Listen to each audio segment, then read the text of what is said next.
We're going to listen now to historian Dr. Timothy Bottoms, who's joined me in the studio. And Timothy spent a lot of time researching history here in far north Queensland, and he's not completely unfamiliar with doing radio interviews. You actually come from a radio background, don't you? I do indeed.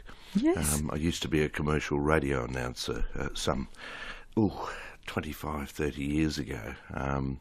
And in fact, I quit the job there at 2GN in Goulburn, Right. and came north to renovate a duplex on Magnetic Island. Oh, Magnetic Island's lovely. And then got a job with the Education Department and went bush to Kowanyama on the west coast of Cape York. All right. Well, we're talking about Indigenous history today.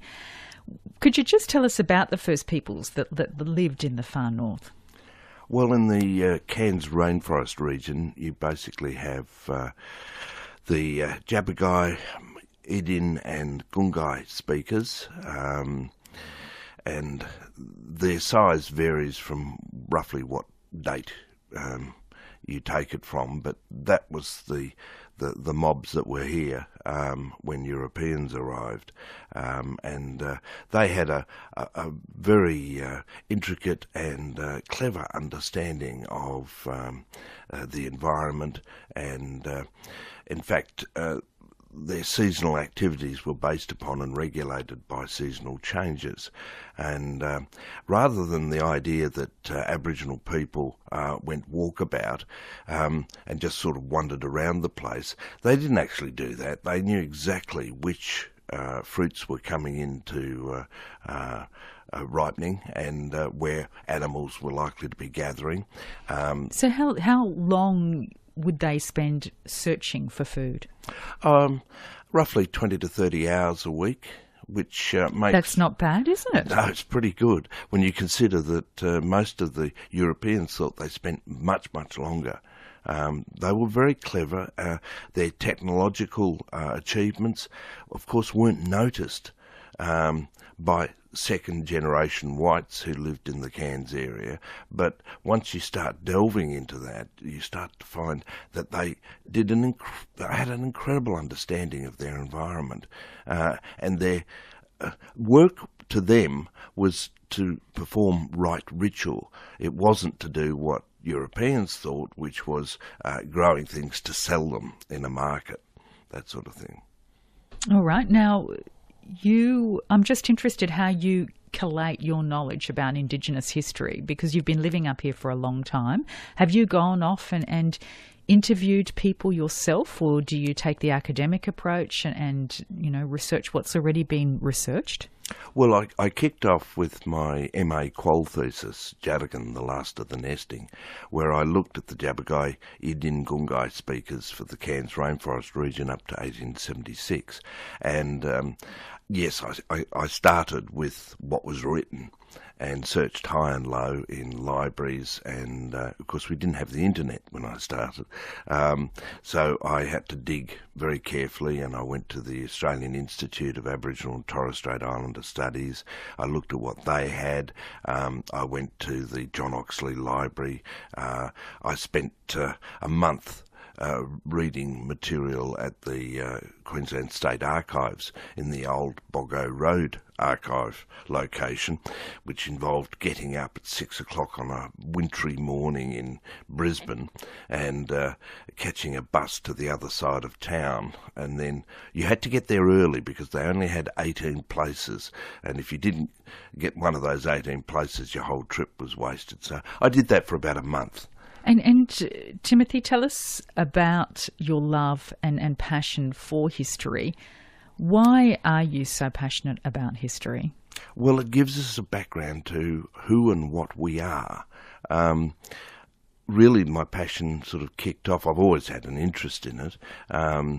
I remember as a very little boy looking at a reader that was part of the class, and there was a drawing of a hill, and then the next drawing had a castle being built, and the next one had the castle fully built, and then you saw it degrading, and then new superhighways going in, and the change. And it just struck me that this is, you could see time travelling with human beings in a particular area.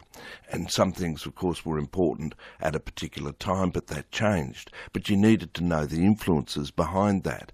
And I had a wonderful history teacher. He was from the United States, and he had seen Hitler give a speech, he'd seen Mussolini give a speech, he'd been to the Inca and Maya empires of Central and Southern America. He had 2 weeks after he left Peking in the 1930s, the Japanese invaded Manchuria. And at that stage he was in French Indochina going around Angkor Wat, which is now part of Cambodia. And he was actually at Pearl Harbor when the Japanese bombed. So he obviously inspired you. Oh, he could tell the most fascinating stories, and they were all true. Now, you're going to come in over the next few weeks and tell us about some of the interesting stories that have happened in far north Queensland. Are there some particular events that you want to point out that, you know, you'd like to look at? And because, like, for instance, the 1911 cyclone, wasn't that a pretty amazing one? Yes, there was actually 2 cyclones within the space of a month, and the then Premier, Digby Denham, was actually up here, and he got caught up on at Mareeba because, of course, the cyclones knocked out bridges, and I think it was around Tunnel 10. It got closed, so they couldn't get you couldn't actually go all the way through on the tunnel. They had to stop the trains and then walk around. But of course, just after the cyclone, the Premier's party had to actually walk. And they all had hats on, and they walked on the suspended railway lines because the earth had been washed away underneath it, and they had to walk on that, and they lost their hats on the way. And by the time they got to the other side, they were all muddied and besmirched. Well, look, we're going to have a bit of fun reliving and finding out about some of the really interesting events that have happened in far north Queensland. Just before we leave you, Timothy, if you want to go back to the first peoples that lived in the far north, I'm just curious, like, I was interested that you say they only spent about 20 to 30 hours searching for food. Is that because living in the tropics is more abundant with regards to food supply than other parts of Australia? Well, certainly compared to those Aboriginal people who lived in desert country. But even then, they knew their Boomba, which is a term used in the rainforest, with the rainforest Aboriginal people of the Cairns area, wouldn't have been used with the Aranda in Central Australia. But they knew where there were food resources and water supplies, which Europeans coming to the area couldn't see.